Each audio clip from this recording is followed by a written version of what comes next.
ಇವತ್ತು ರಾಜ್ಯ ಮಾಲಿನ್ಯ ನಿಯಂತ್ರಣ ಮಂಡಳಿ ವತಿಯಿಂದ ನಮ್ಮ ಮಾಲಿನ್ಯ ನಿಯಂತ್ರಣ ಮಂಡಳಿಯ ಸುವರ್ಣ ಮಹೋತ್ಸವ ಕಾರ್ಯಕ್ರಮದ ಸಮಾರೋಪ ಸಮಾರಂಭದ ಅಂಗವಾಗಿ ನಾಳೆ ಸಮಾರೋಪ ಸಮಾರಂಭ ಇದೆ.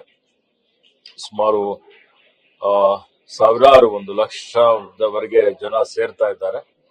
ಏನು ನಮ್ಮೆಲ್ಲರ ನೆಚ್ಚಿನ ನಾಯಕಿಯಾದಂತಹ ಶ್ರೀಮತಿ ಇಂದಿರಾ ಗಾಂಧಿ ಅವರು ಇವತ್ತು ಅವರು ಪ್ರಕೃತಿ ಬಗ್ಗೆ ಪರಿಸರ ಬಗ್ಗೆ ಕಳಕಳಿಯನ್ನು ಇಟ್ಟುಕೊಂಡು ಏನು ವನ್ಯಜೀವಿ ಸಂರಕ್ಷಣೆ ಕಾಯ್ದೆ ತಂದ್ರು, ಅರಣ್ಯ ಸಂರಕ್ಷಣೆ ಕಾಯ್ದೆ ತಂದ್ರು, ಜಲ ಕಾಯ್ದೆ ತಂದ್ರು, ಇವತ್ತು ವಾಯು ಕಾಯ್ದೆ ತಂದ್ರು, ಇವೆಲ್ಲ ಮಾಲಿನ್ಯ ನಿಯಂತ್ರಣ ಮಾಡ್ಲಿಕ್ಕೆ. ಹೀಗಾಗಿ ಇವತ್ತಿಗೂ ಅರಣ್ಯ ಉಳಿದಿದೆ, ಪ್ರಕೃತಿ ಪರಿಸರ ಸಂರಕ್ಷಣೆ ಆಗಿದೆ. ಇದ್ರ ಬಗ್ಗೆ ಮಕ್ಕಳಲ್ಲಿ ಜನರಲ್ಲಿ ಅರಿವು ಮೂಡಿಸಬೇಕು ಅನ್ನುವಂತ ಕಾರಣದಿಂದ ಸುಮಾರು ಇಡೀ ರಾಜ್ಯದಾದ್ಯಂತ ಮಾನ್ಯ ನರೇಂದ್ರ ಸ್ವಾಮಿ ಅವರು ಮತ್ತು ಅವರೆಲ್ಲ ತಂಡದವರು ಸೇರಿಕೊಂಡು ಇವತ್ತು ಅನೇಕ ಕಾರ್ಯಕ್ರಮಗಳನ್ನು ಆಯೋಜನೆ ಮಾಡಿ ಇಡೀ ರಾಜ್ಯದ ಜನರಿಗೆ ಈ ಪರಿಸರ ಬಗ್ಗೆ ಪ್ರಕೃತಿ ಬಗ್ಗೆ ಇದನ್ನು ಸಂರಕ್ಷಣೆ ಮಾಡುವಂತದ್ರ ಬಗ್ಗೆ ಜನರಿಗೆ ಏನು ಇವತ್ತು ಅವಶ್ಯಕತೆ ಇದೆ, ಗಾಳಿಯಲ್ಲಿ ನೀರಿನಲ್ಲಿ ಆಹಾರದಲ್ಲಿ ಮಾಲಿನ್ಯ ಇದೆ, ಮಾಲಿನ್ಯ ನಿವಾರಣೆ ಮಾಡಬೇಕು ಅನ್ನುವಂತ ದೃಷ್ಟಿಯಿಂದ ಸುಸ್ಥಿರ ಅಭಿವೃದ್ಧಿ ಆಗಬೇಕು ಅನ್ನುವಂತ ಒಂದು ಆಲೋಚನೆಯನ್ನು ಇಟ್ಕೊಂಡು ಈ ಒಂದು ಕಾರ್ಯಕ್ರಮ ಅತ್ಯಂತ ಯಶಸ್ವಿಯಾಗಿ ನಡೆದಿದೆ.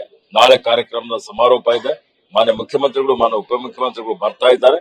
ಹೆಚ್ಚಿನ ಸಂಖ್ಯೆಯಲ್ಲಿ ಜನ ಭಾಗವಹಿಸಬೇಕು ಅಂತ ಹೇಳಿ ವಿನಂತಿ ಮಾಡುತ್ತಾ ಇವತ್ತು ರಾಷ್ಟ್ರ ಮಟ್ಟದ ಒಂದು ಸಮ್ಮೇಳನವನ್ನು ಕರ್ನಾಟಕದಲ್ಲಿ ಆಯೋಜನೆ ಮಾಡಿ ಈ ಸಮ್ಮೇಳನದಲ್ಲಿ ಯಾರು ಪರಿಸರವಾದಿಗಳಿದ್ದಾರೆ, ಇವತ್ತು ನಮ್ಮ ಮಾಲಿನ್ಯ ನಿಯಂತ್ರಣ ಮಂಡಳಿಯ ವಿವಿಧ ರಾಜ್ಯಗಳ ಗೋವಾ ರಾಜ್ಯದ ಅಧ್ಯಕ್ಷರು ಬಂದಿದ್ದಾರೆ, ಗೋವಾ ರಾಜ್ಯದ ಸದಸ್ಯ ಕಾರ್ಯದರ್ಶಿಯರು ಬಂದಿದ್ದಾರೆ, ಅನೇಕ ಹಿರಿಯ ಅಧಿಕಾರಿಗಳು ಬಂದಿದ್ದಾರೆ, ಸುಭಾಷ್ ಅಡಿಯವರು ಬಂದಿದ್ದಾರೆ, ಚೀಫ್ ಸೆಕ್ರೆಟರಿ ಅವರು ಈಗಾಗಲೇ ಇವತ್ತು ತಮ್ಮ ಅಭಿಪ್ರಾಯವನ್ನು ವ್ಯಕ್ತಪಡಿಸಿ ನಿರ್ಗಮಿಸಿದ್ದಾರೆ.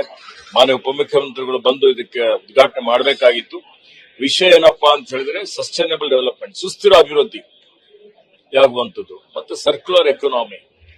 ಇವತ್ತೇನು ನಾವು ಇದ್ದಂತ ನಮ್ಮಲ್ಲಿ ಯಾವುದೇ ನಾವೀಗ ಇವತ್ತು ಘನತ್ಯಾಜ್ಯ ಇದೆ, ಮಲತ್ಯಾಜ್ಯ ಇದೆ, ನೀರೇನು ಮರುಬಳಕೆ ಮಾಡ್ತಾ ಇದ್ದೇವೆ. ನೀರು ಮರುಬಳಕೆ ಮಾಡೋದ್ರಿಂದ ನೀರನ್ನು ನಾವು ಸಂರಕ್ಷಣೆ ಮಾಡದಂಗ ಆಗ್ತದೆ, ಮತ್ತೆ ಪುನಃ ಬಳಕೆ ಮಾಡ್ಲಿಕ್ಕೂ ಅದನ್ನು ನಾವು ಉಪಯೋಗ ಮಾಡಬಹುದು. ಅದೇ ರೀತಿಯಲ್ಲಿ ಇವತ್ತು ನಾವೇನು ಯಾವುದೇ ತ್ಯಾಜ್ಯವನ್ನು ಆ ತ್ಯಾಜ್ಯ ವೇಸ್ಟ್ ಎನರ್ಜಿ ತರ ನಾವು ಅದನ್ನು ಕನ್ವರ್ಟ್ ಮಾಡಬಹುದು.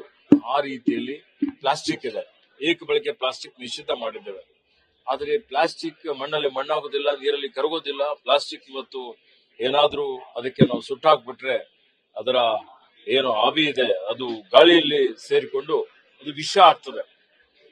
ಪ್ಲಾಸ್ಟಿಕ್ ಮರುಬಳಕೆ ಮಾಡುವಂತದ್ದು ಅದನ್ನು ಇವತ್ತು ಆ ಒಂದು ನಿಟ್ಟಿನಲ್ಲಿ ಯಾವ ರೀತಿಯಲ್ಲಿ ರಿಸೈಕಲ್ ಮಾಡಬೇಕು, ರಿಯೂಸ್ ಮಾಡಬೇಕು, ರಿಫರ್ಬಿಶ್ ಮಾಡಬೇಕು, ವೇಸ್ಟ್ ಇದ್ದಂಥದ್ದು ಅದು ನಾವು ಉಪಯೋಗ ಮಾಡುವಂತ ರೀತಿಯಲ್ಲಿ ಅದರಿಂದ ನಮ್ಮ ಆರ್ಥಿಕ ಅಭಿವೃದ್ಧಿಗೂ ಅನುಕೂಲ ಆಗ್ತದೆ.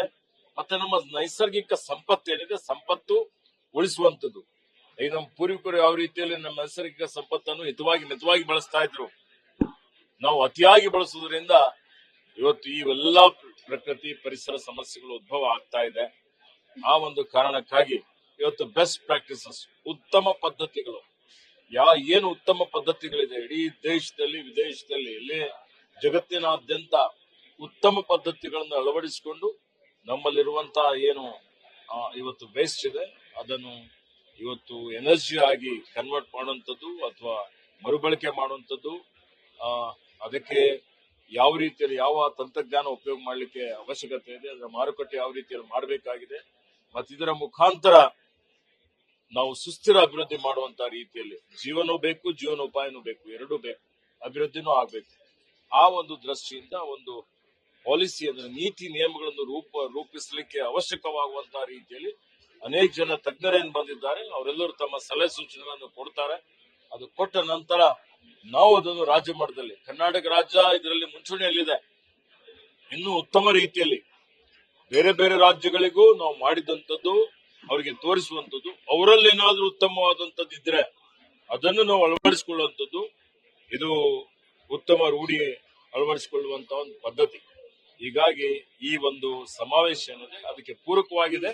ಅದರಿಂದ ಆ ರಾಜ್ಯಕ್ಕೆ ರಾಷ್ಟ್ರಕ್ಕೆ ಒಂದು ಒಳ್ಳೆ ಸುಂದರವಾದಂತಹ ಭವ್ಯವಾದಂತಹ ಸಮಾಜ ನಿರ್ಮಾಣ ಮಾಡಲಿಕ್ಕೆ ಮತ್ತು ಮುಂದಿನ ಪೀಳಿಗೆಗೆ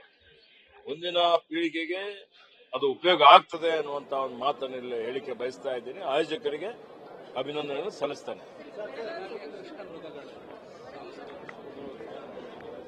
ಉನ್ನತ ಮಟ್ಟದ ಅಧಿಕಾರಿಗಳ ತಂಡನೂ ಈಗಾಗಲೇ ನಾನು ರಚನೆ ಮಾಡಿದ್ದೇನೆ.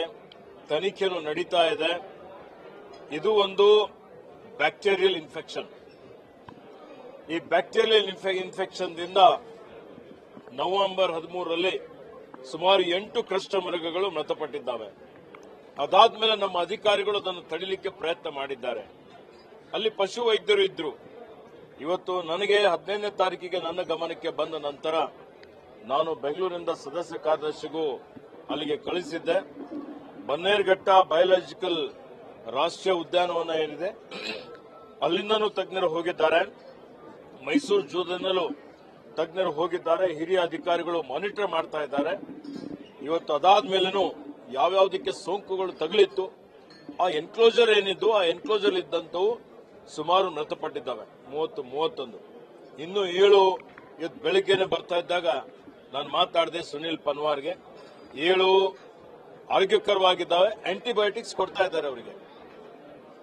ಮತ್ತೆ ಈ ಒಂದೇನು ಸೋಂಕಿದೆ ಅದು ಬೇರೆ ಎನ್ಕ್ಲೋಜರ್ಗೆ ತಗುಲದ ರೀತಿಯಲ್ಲಿ ನೋಡಿಕೊಳ್ಳುವಂತ ಒಂದು ವ್ಯವಸ್ಥೆನೂ ಮಾಡಿದ್ದಾರೆ.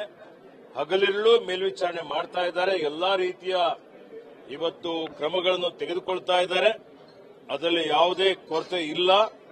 ಮತ್ತು ಇದು ಒಂದು ಕೊರೋನಾ ತರ, ಕೊರೋನಾ ವೈರಸ್ ಯಾವ ರೀತಿಯ ಮಹಾಮಾರಿ ಬಂದಿತ್ತು ಅದೇ ರೀತಿಯಲ್ಲಿ ಈ ಒಂದು ಬ್ಯಾಕ್ಟೀರಿಯಲ್ ಇನ್ಫೆಕ್ಷನ್ ಬಂದಿದೆ. ಬ್ಯಾಕ್ಟೀರಿಯಲ್ ಇನ್ಫೆಕ್ಷನ್ದಿಂದ ಈ ಒಂದು ಅವಘಡ ಆಗಿದೆ.